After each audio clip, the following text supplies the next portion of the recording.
Hello everyone, welcome to Beta Maths Academy. आप सभी को नव वर्ष की हार्दिक शुभकामनाएं। आज अपन अपना 26 नवंबर को जो फर्स्ट शिफ्ट हुई थी उसके प्रश्न को सोल्व करेंगे। तो उसका सॉल्यूशन देखते हैं। पहला प्रश्न है, which physical quantity represent the rate at which electric energy is dispensed or consumed in an electric current?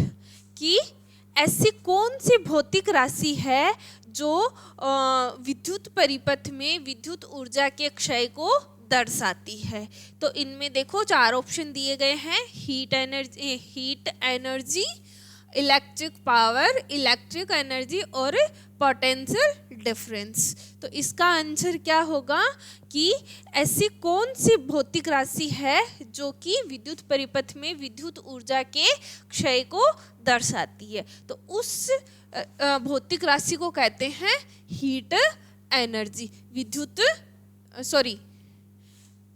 Electric power.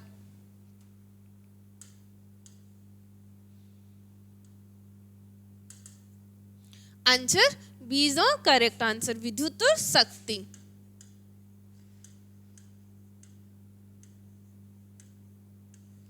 विद्युत शक्ति कहा जाता है। अब देखो विद्युत शक्ति क्या होती है, एकांक समय में विद्युत परिपथ में क्षय होने वाली विद्युत ऊर्जा को विद्युत शक्ति कहा जाता है। विद्युत शक्ति का फॉर्मूला होता है P = W/T कि एकांक समय में किया गया कार्य क्या कहलाता है, शक्ति कहलाती है। और इस शक्ति का जो मात्रक होता है, यूनिट होती है, वो होती है वाट। ठीक है, तो अपना फर्स्ट प्रश्न का सही आंसर क्या होगा, ऑप्शन बी करेक्ट होगा, इलेक्ट्रिक पावर।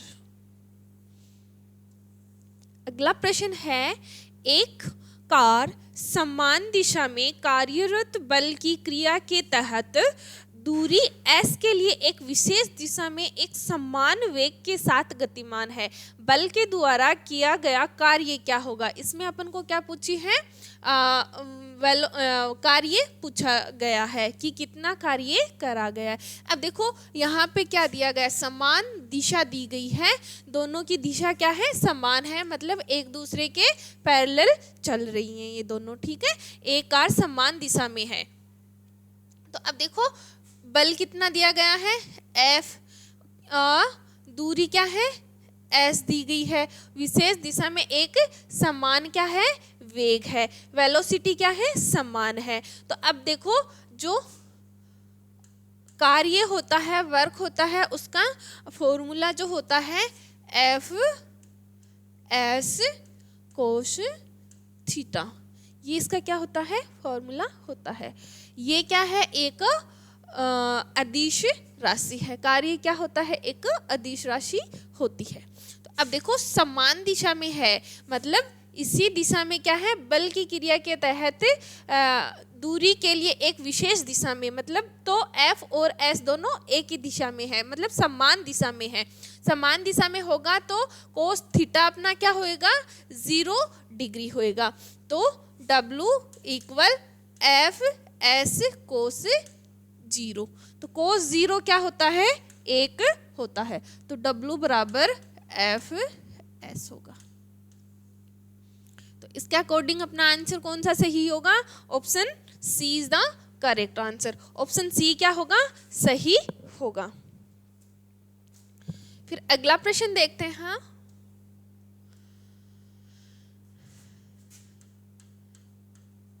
Na2CO3 10H2O, ये क्या होता है, सोडियम कार्बोनेट होता है। सोडियम कार्बोनेट के बारे में निम्नलिखित में से कौन सा कथन क्या है, गलत है, ये पूछा गया है। कि इसमें 3 जो ऑप्शन दिए गए हैं वो सही हैं और एक ऑप्शन क्या है, गलत है। तो देखो सोडियम कार्बोनेट का जो सूत्र होता है वो होता है Na2CO3 10H2 H2O, ये इसका सूत्र होता है। इसको क्या कहते हैं? सोडा एस या धावन सोडा भी कहा जाता है। कपड़े धोने का जो सोडा होता है वो इसे कहा जाता है। अब सोडियम कार्बोनेट का यूज किस किस में करा जाता है? पहला ऑप्शन है सोडियम कार्बोनेट का उपयोग बोरेक्स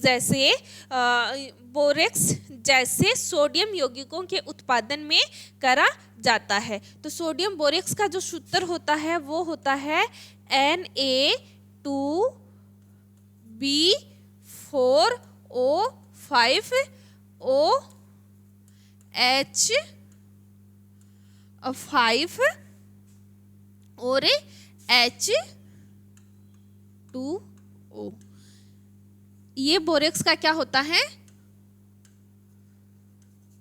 सूत्र होता है। तो फर्स्ट ऑप्शन है सोडियम कार्बोनेट का उपयोग बोरेक्स जैसे सोडियम यौगिकों के उत्पादन में किया जाता है। तो ये इसका सही है, सही ऑप्शन है। सेकंड ऑप्शन देखते हैं, सोडियम कार्बोनेट का उपयोग घरों में साफ और सफाई के लिए करा जाता है। तो ये ऑप्शन भी क्या है? सही है। थर्ड ऑप्शन है सोडियम कार्बोनेट का उपयोग पेट में अम्ल की अधिकता को उदासीन न्यूट्रल करने के लिए काम में लिया जाता है। इस ऑप्शन को एक बार छोड़ते हैं। फोर्थ ऑप्शन है सोडियम कार्बोनेट का उपयोग कांच, साबुन एवं कागज के उद्योग में किया जाता है। तो ये ऑप्शन भी क्या है? सही है। तो इसका इनकरेक्ट जो ऑप्शन होगा वो होगा ऑप्शन सी। तो अपना जो सही आंसर है, ये 2, 3 क्या है? सही है, और ये सी है वो क्या है? इसका गलत ऑप्शन है। क्योंकि जो पेट का अम्लता होती है, जो एसिडिटी जो बोलते हैं, एसिडिटी को कम करने के लिए क्या काम में लिया जाता है? NaHCO3 का, सोडियम बाई कार्बोनेट।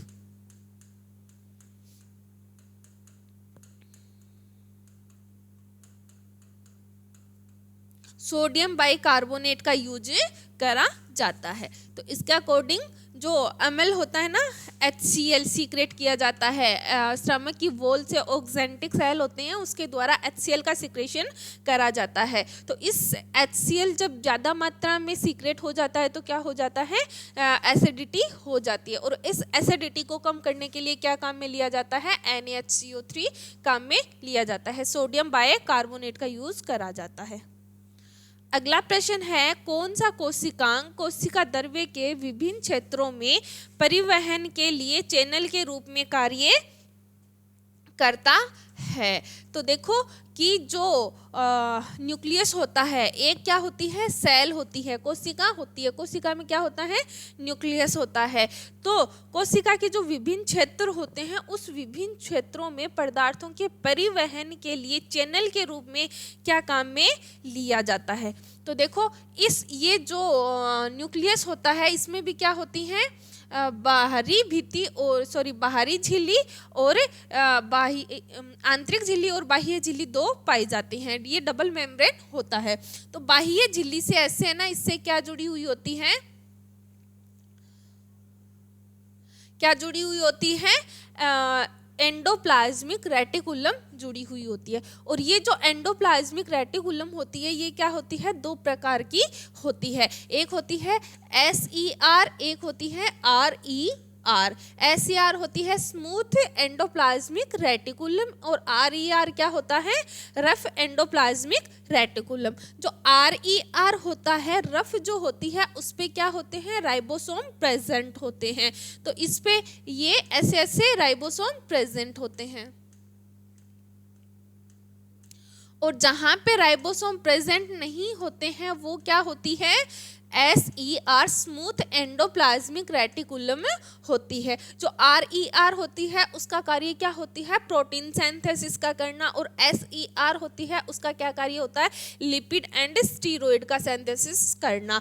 तो जो परिवहन का कार्य करती है, जो मतलब कि केंद्रक और कोशिका के विभिन्न भागों के बीच में पदार्थों के ट्रांसपोर्टेशन का कार्य करती है, उसे क्या कहते हैं? अंतःप्रदर्वी जालिका कहा जाता है। यह अंतःप्रदर्वी जालिका एक क्या होता है? जालिका तंत्र होता है। इसे कोशिका का स्केलेटन भी कहा जाता है। इसे कोशिका का कंकाल भी कहा जाता है।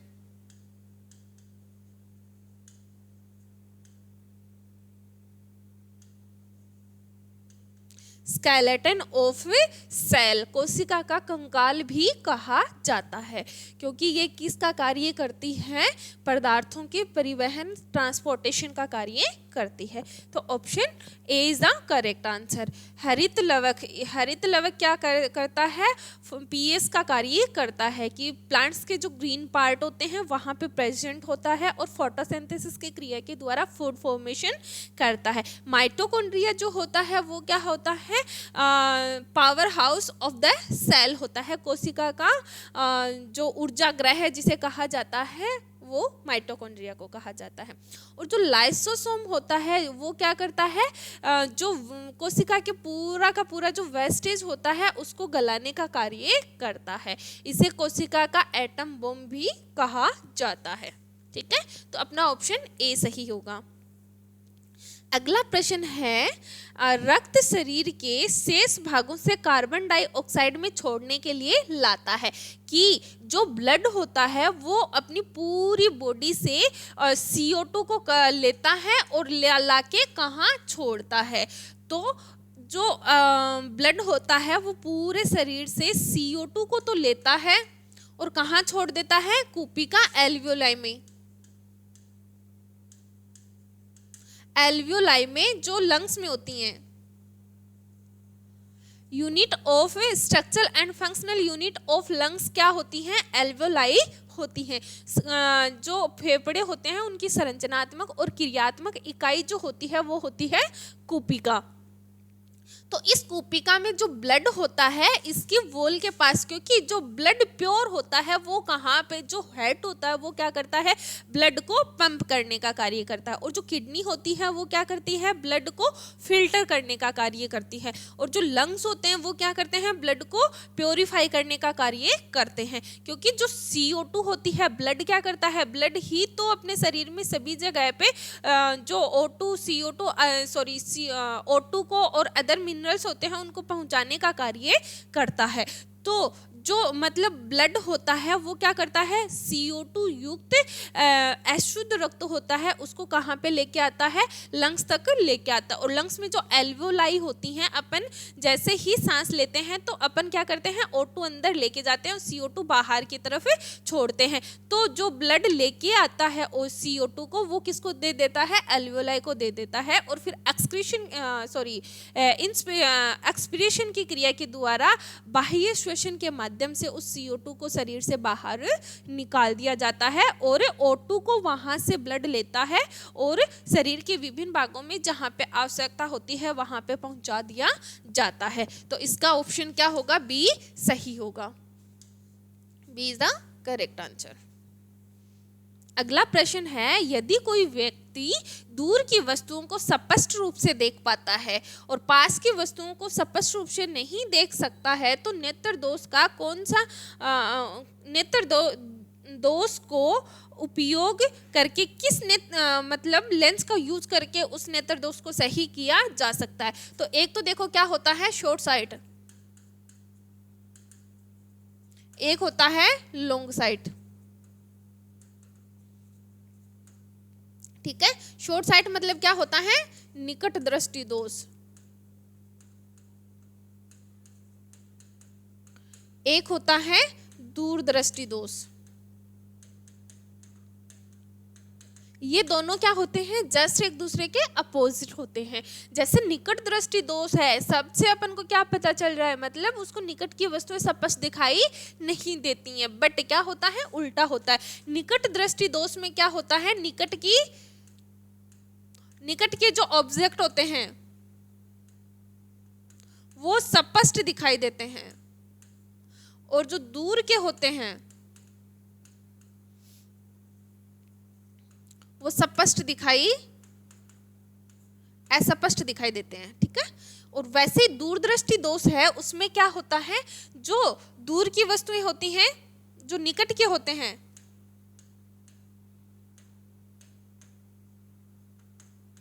वो कैसे होते हैं, अस्पष्ट होते हैं, और जो दूर के होते हैं वो क्या होते हैं, स्पष्ट होते हैं। अब देखो अपन को क्या पूछा है, यदि कोई व्यक्ति दूर की वस्तुओं को स्पष्ट देख पाता है, तो मतलब क्या है, दूर के ऑब्जेक्ट होते हैं उनको स्पष्ट देख पा रहा है, लेकिन पास की वस्तुओं को स्पष्ट रूप से नहीं देख पाता है। पास की वस्तुओं को नहीं देख पाता है तो इस नेत्र दोष को का उपयोग किस लेंस का यूज करके सही किया जा सकता है? तो ये क्या होती है, लॉन्ग साइट होती है।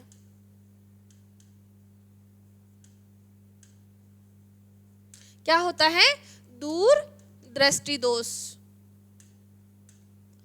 इसका उपयोग जिस लेंस का यूज करके करा जाता है वो होता है उचित क्षमता के उत्तल लेंस के द्वारा। जो कॉनकेव लेंस कॉन्वेक्स लेंस होता है उसका यूज करके अपन इस दोष का निवारण कर सकते हैं। तो इसका ऑप्शन सी सही होगा। उचित क्षमता के अवतल लेंस, ये किस में होता है, शॉर्ट साइट में होता है। एक समतल दर्पण, एक कांच की समतल प्लेट जो अपन अपने घर में जो शीशा काम में लेते हैं देखने के लिए, वो होता है समतल दर्पण। अगला प्रश्न है, निम्नलिखित में से कौन सा जीव मुकुलन द्वारा प्रजनन करता है? अब देखो, जो प्रजनन रिप्रोडक्शन होता है वो 3 प्रकार का होता है, एसेक्सुअल रिप्रोडक्शन, सेक्सुअल रिप्रोडक्शन और वेजिटेटिव रिप्रोडक्शन। जो मुकुलन होता है, बडिंग होता है, वो किसका भाग होता है, एसेक्सुअल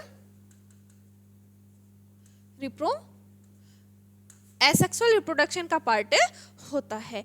तो जो हाइड्रा होता है वो क्या करता है, बडिंग के माध्यम से मुकुलन की क्रिया के द्वारा प्रजनन करता है। मतलब ये हाइड्रा होता है ना, बडिंग क्या होता है, यहाँ पे एक छोटी सी क्या बनती है, गांठ बनती है और फिर वो अलग होकर नए हाइड्रा का निर्माण कर लेती है। इसे क्या कहते हैं, बडिंग। क्योंकि यहाँ पे क्या बनती है, एक बड बनती है, वो अलग होती है और एक नए हाइड्रा का निर्माण कर देती है। तो इसका आंसर बी सही होगा।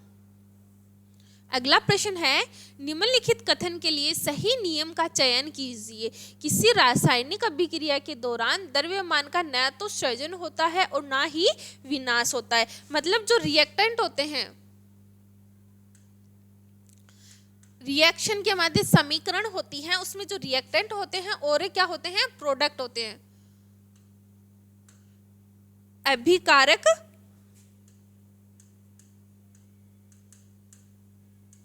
और क्या होते हैं, उत्पाद होते हैं।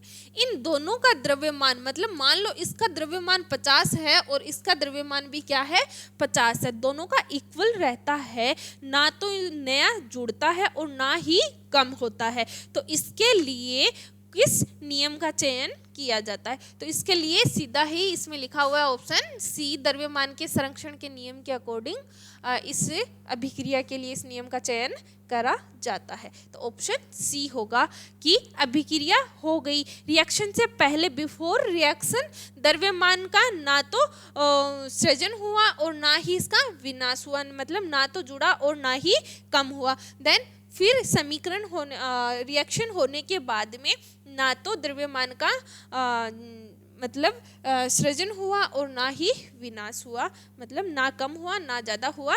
मतलब जो यहाँ पे है रिएक्टेंट का है वही क्या है, प्रोडक्ट का है। तो वहाँ पे किसका यूज करा जाता है, द्रव्यमान के संरक्षण का नियम का यूज करा जाता है। अगला प्रश्न है, प्रतिवर्ती चाप तंत्रिका तंत्र के किस भाग में बनते हैं? जो रिफ्लेक्शन चाप होते हैं वो कहाँ पे बनते हैं? तो जो रिफ्लेक्शन होते हैं वो कहाँ पे बनते हैं, मेरु रज्जु में, स्पाइनल कॉर्ड में बनते हैं। तो ऑप्शन बी सही होगा। जो रिफ्लेक्स रिएक्शंस होती है ना, जैसे कि मतलब यूँ मान लो कि कहीं पे अपन को जो कांटा लगता है तो अपन तुरंत हाथ को पीछे से हटा लेते हैं। गरम तवे के अपन हाथ लगाते हैं तो लगते ही क्या होता है, अपना हाथ अचानक से अलग अपने आप ही हो जाते हैं। तो वो क्या होते हैं, रिफ्लेक्शन क्रियाएं होती हैं। अगला है, स्टेनलेस स्टील प्राप्त करने के लिए लोहे में निम्नलिखित में से किस धातु को मिलाया जाता है? कि रिफ्लेक्स रिएक्शन में किस धातु को मिलाया जाता है, ये पूछा है। तो जो स्टेनलेस स्टील होती है ना, उसमें क्या क्या मिला हुआ होता है, निकल, क्रोमियम, मैग्नीज प्लस कार्बन। ये चार मिलके किसका निर्माण, देखो निकल, इधर दिखाई नहीं दे रहा होगा, plus chromium plus manganese plus carbon.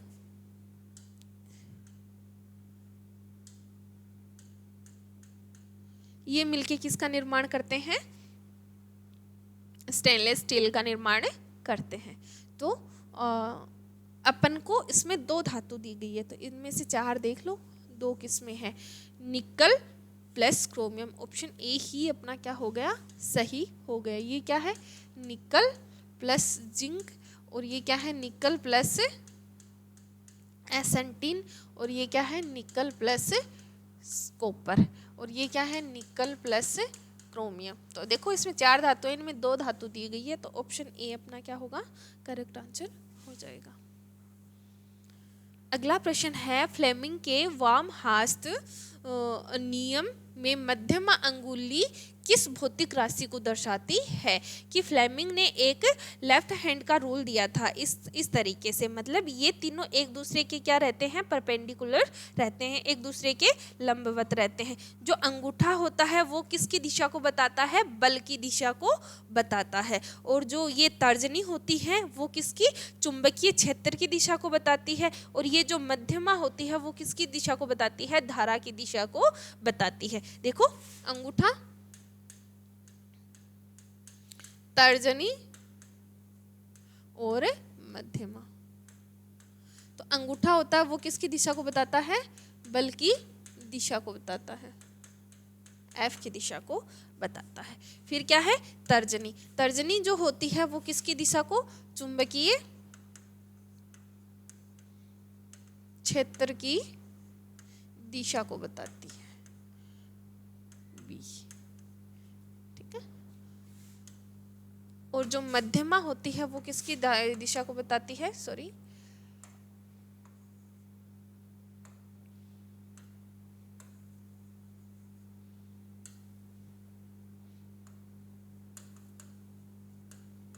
विद्युत धारा की दिशा को बताती है, ठीक है। तो वाम हस्त जो नियम है वो क्या कहता है, अंगूठा बल की दिशा को, तर्जनी होती है वो चुंबकीय क्षेत्र की दिशा को, और जो मध्यमा होती है वो विद्युत धारा की। अपन को पूछा है मध्यम अंगुली को, तो ये किसकी धारा को बताती है, विद्युत धारा की दिशा को बताती है। अगला प्रश्न है, ठोस CO2 दाब को कम करने पर सीधे गैसीय अवस्था में परिवर्तित हो जाते हैं। जो सब्लिमेशन होता है, ऊर्ध्वपातन जो होता है, उसमें क्या होता है, ठोस जो होता है सीधे गैसीय अवस्था में परिवर्तित हो जाता है। उसमें जो वो जो द्रव अवस्था होती है वो नहीं होती है। तो वो कितने वायुमंडलीय दाब पे ऐसा होता है, तो जो एक वायुमंडलीय दाब होता है ना, एक वायुमंडलीय दाब को कम करने पर सीधे गैसीय अवस्था में परिवर्तित हो जाती है। ठोस CO2 होती है ना, वो एक वायुमंडलीय दाब को कम करने पर सीधे गैसीय अवस्था में परिवर्तित हो जाती है। तो अपना ऑप्शन क्या होगा, एक सही होगा। अगला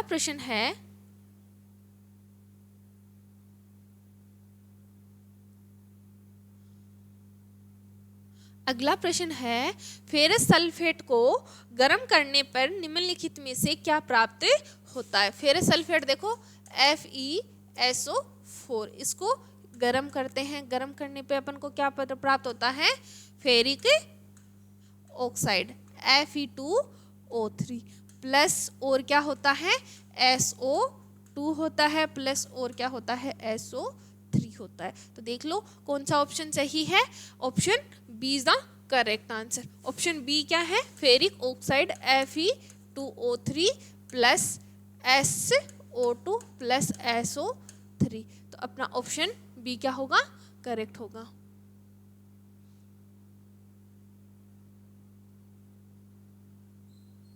ठीक है। अगला प्रश्न है, स्पैचुला में नेपथलीन को जलाने पर क्या प्राप्त होता है। तो जो नेपथलीन होती है वो उसकी स्ट्रक्चर ये होती है,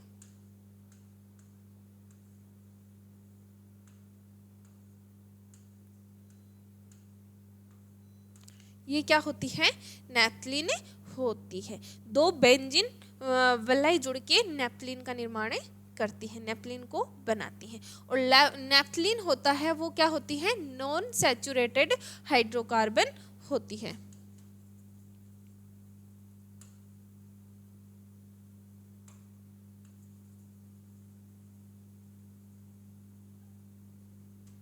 जो असंतृप्त हाइड्रोकार्बन होती है वो क्या होती है, नेप्थलीन होती है। असंतृप्त जो व्यंजन वलय में होते हैं वो क्या होते हैं, एरोमेटिक होते हैं। एरोमेटिक हमेशा काली ज्वाला के साथ जलते हैं, बट जो नेप्थलीन होती है वो जलती है हमेशा पीली ज्वाला के साथ जलती है और काला धुआं देती है। कि कजली जो ज्वाला होती है उसमें वो कैसी होती है, पीली होती है, पर साथ में क्या होता है, काला धुआं होता है, क्योंकि ये क्या है, एक असंतृप्त हाइड्रोकार्बन है, एरोमेटिक है। तो इसलिए अपना ऑप्शन क्या होगा, बी सही होगा। तो जो 26 नवंबर को फर्स्ट शिफ्ट हुई थी उसमें जो ये 14 क्वेश्चन आए थे उनका सॉल्यूशन अपन लोगों ने कर लिया है। आगे की जो 2 शिफ्ट और बची हैं 26 के, वो आगे अपन सॉल्यूशन करते रहेंगे। Thank you all of you.